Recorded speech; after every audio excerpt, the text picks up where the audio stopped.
Assalamualaikum warahmatullahi wabarakatuh. Selamat siang.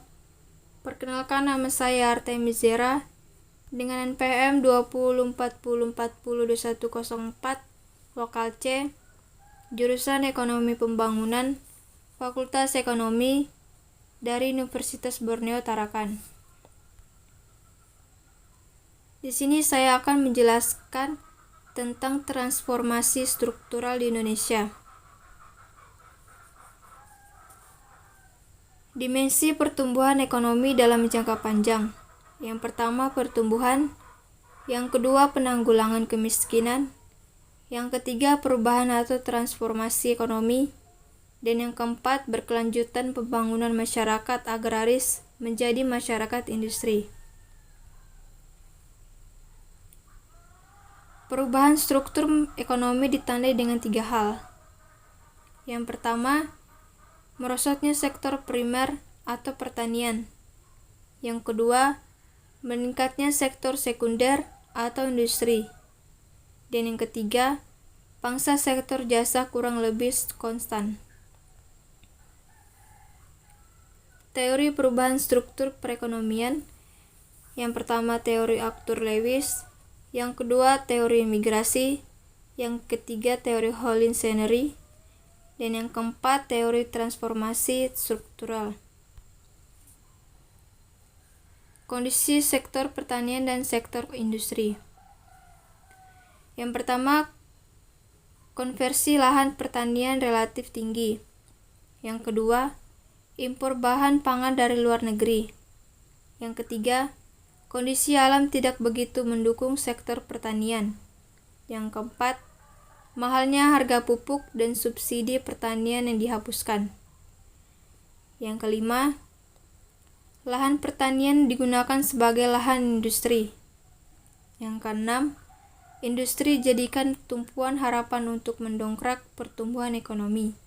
Dan yang ketujuh, dukungan pemerintah kerjasama dengan sektor perbankan.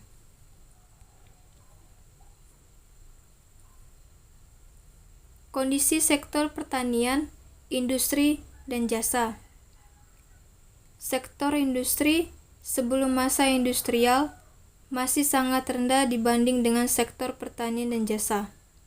Namun, dimulainya masa industrial, sektor industri terus naik dan sebaliknya sektor pertanian mulai menurun diikuti dengan sektor jasa.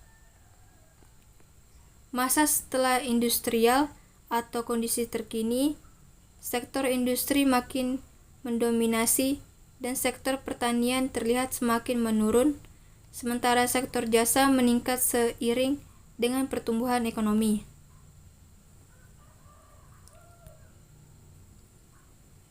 Faktor pendorong merosotnya sektor pertanian dan meningkatnya sektor industri.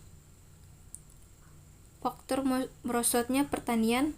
Yang pertama, terjadinya perubahan struktur ekonomi antar subsektor yang tidak seimbang dengan perubahan struktur pangsa penyerapan tenaga kerja. Yang kedua, secara umum telah terjadi perbaikan kualitas sumber daya manusia di Indonesia. Yang ketiga, pemahaman perekonomian secara historis yang menyatakan bahwa pertumbuhan ekonomi dapat dipercepat dengan melakukan revolusi industri. Yang berikut faktor pendorong sektor industri. Yang pertama, kondisi dan struktur awal ekonomi dalam negeri. Yang kedua, besarnya pasar dalam negeri yang ditentukan oleh kombinasi antar jumlah populasi dan tingkat PN real per kapita. Yang ketiga, ciri industrialisasi. Yang keempat, keberadaan sumber daya alam. Dan yang kelima, kebijakan atau strategi pemerintah yang diterapkan, termasuk instrumen-instrumen dari kebijakan yang digunakan dan cara implementasinya.